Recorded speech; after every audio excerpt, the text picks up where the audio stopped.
মুসলিম বিশ্বে গভীর বিভাজন। 2023 সালে সম্পর্ক পুনরুদ্ধারের পর আবারও কূটনৈতিক দ্বন্দ্ব শুরু হয়ে গেল। আবারও দা কুমড়ো সম্পর্কের পথে মুসলিম বিশ্বের দুই প্রভাবশালী দেশ সৌদি আরব ও ইরান। তেহরানে সৌদি রাষ্ট্রদূতকে তলব করেছে ইরান।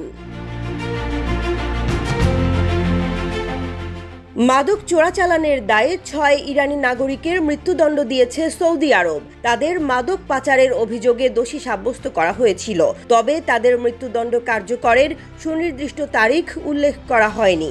6 ইরানিকে বছরখানেক আগে মৃত্যুদণ্ড দেওয়া হয়েছে।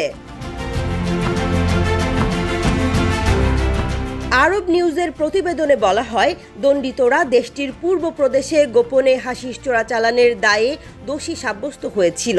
নিরাপত্তা বাহিনীর হাতে আটক হওয়ার পর তাদের আদালতে পাঠানো হয়েছিল। সেখানে দোষী সাব্যস্ত হওয়ার পর তাদের মৃত্যুদণ্ড কার্যকর করার আদেশ দেয়া হয়। সৌদি রাষ্ট্রদূত আবদুল্লাহ বিন সৌদ আল আনজির কাছে একটি প্রতিবাদ নোট পাঠিয়েছে ইরান। নোটে দাবি করা হয়েছে যে মৃত্যুদণ্ড কার্যকর করা ইরান ও সৌদির মধ্যে বিচারিক সহযোগিতা লঙ্ঘন করেছে। মৃত্যুদণ্ড কার্যকরের বিষয়ে রিয়াদের কাছে ব্যাখ্যা দাবি করেছে ইরান। ইরানের পররাষ্ট্র মন্ত্রণালয় অভিযুক্তদের আটকের সময় কনসুলার সেবা প্রদান করে। ফাঁসি কার্যকরের আগে দোষী সাব্যস্ত ব্যক্তিদের সাজা জানতে চেয়েছিল ইরান।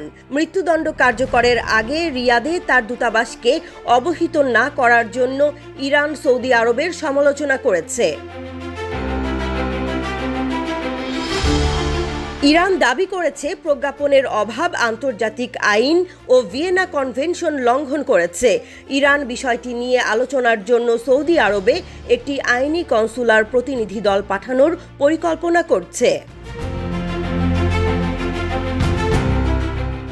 গত বছর প্রকাশিত ইউরোপীয় সৌদি অর্গানাইজেশন ফর হিউম্যান রাইটসের প্রতিবেদন অনুসারে সৌদি আরবে 2010 থেকে 2021 সালের মধ্যে কমপক্ষে 1243 জনের মৃত্যুদণ্ড কার্যকর করা হয়েছে। 2016 সালে সৌদি আরব শিয়া ধর্মগুরু নিমর আল নিমরের মৃত্যুদণ্ড কার্যকর করার পর কূটনৈতিক সম্পর্ক ছিন্ন হয়। নিমরের মৃত্যুদণ্ড কার্যকরের ফলে ইরানে প্রতিবাদ হয় এবং তেহরানে সৌদি দূতাবাসে সমালোচনার ঝড় ওঠে।